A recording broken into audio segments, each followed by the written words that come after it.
7 abad silam, di Trong Campli hidup seorang ulama yang visioner. Ulama tersebut lebih dikenal dengan sebutan Tengku Syek Trong Campli.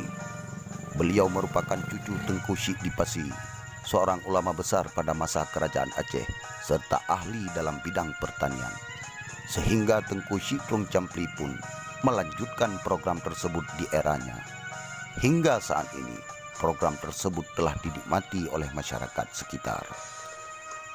Saat kami berziarah ke makam Tengku Syek Trong Campli yang berada di Gampung Menasah Uke Trong Campli, kira-kira 2 km dari pusat kecamatan Gelompang Baru Kabupaten Pidir, tepatnya dalam komplek Dayah Babul Khairas yang dipimpin oleh Tengku Husnul Bashar atau lebih dikenal Abi Husnul.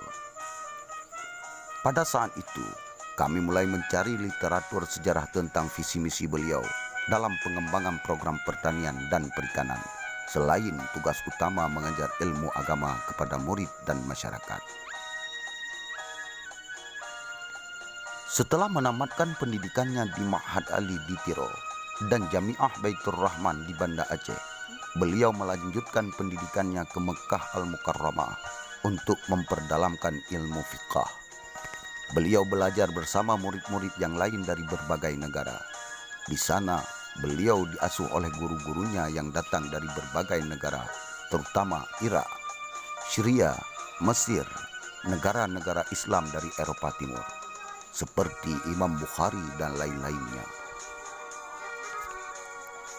Setelah menyelesaikan pendidikannya di Mekah Al-Mukarramah, Tengku Syek Trong Campli kembali dan mengajarkan ilmu agama kepada murid dan masyarakat, serta melanjutkan program pengembangan bidang pertanian, perikanan, sebagaimana telah dicetuskan oleh kakeknya Tengku Syek Dipasi.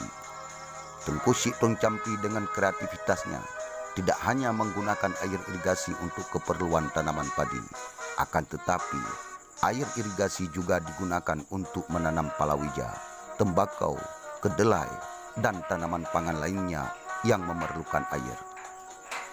Serta air irigasi tersebut digunakan untuk perikanan atau tambak setelah masyarakat dididik cara tanam palawija dan tambak.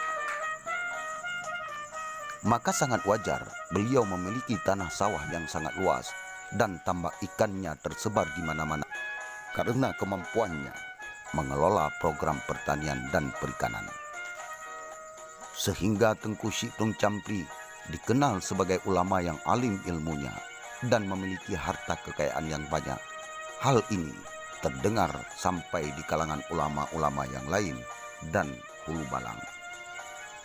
Murid-murid yang belajar agama dengan Tengku Syek Trong Campli juga diajarkan life skill atau keahlian dan entrepreneur atau cara berwirausaha, sehingga tidak harus mengemis dari orang lain kalau kelak membangun dayah atau pesantrennya sendiri.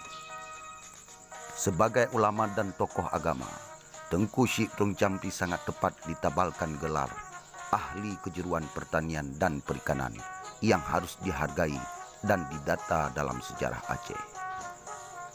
Menjelajahi pembukaan lahan baru untuk pertanian dan perikanan, mulai dari Trong Campli hingga Gampung Puduk di Pidia Jaya, sebagai bukti kegigihan seorang ulama yang visioner.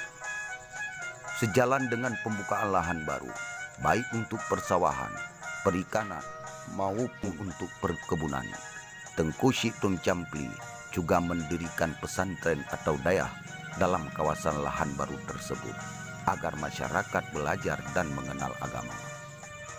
Ketika Perang Aceh berkecamuk, kembali diterapkan sistem pendidikan seperti saat pembukaan lahan baru. Para guru-guru mengajarkan para pejuang tentang ilmu agama dan berbagai disiplin ilmu lainnya sambil berperang atau ketika beristirahat sambil mempersiapkan diri untuk gerilya berikutnya. Pendidikan pertanian dan perikanan bagi murid serta masyarakat tidak hanya sebatas menanam tanaman atau ilmu tentang tambak. Tengku Syek Trong Campli juga memperkenalkan sistem processing atau cara proses hasil pertanian dan perikanan dan pusat pembibitan ikan, seperti teknik proses ikan bandeng tanpa tulang, proses tepung ikan untuk makanan ternak, proses pengawetan ikan, baik ikan air tawar ikan air payau maupun ikan air asin. Beliau juga membuka kawasan perikanan di beberapa wilayah pesisir antara Lungputu hingga Trung Jampi. Selain program pertanian dan perikanan, Tengku Syek Trung Jampi juga membangun masjid serta mimbar yang masih utuh dalam komplek Dayah Babul Khairat Trung Jampi. Tengku Syek Trung Jampi juga membuat sebuah beduk pada tahun 1314 Masehi dan menggali sumur pada tahun 1340 Masehi. Sumur tersebut masih digunakan sampai dengan sekarang.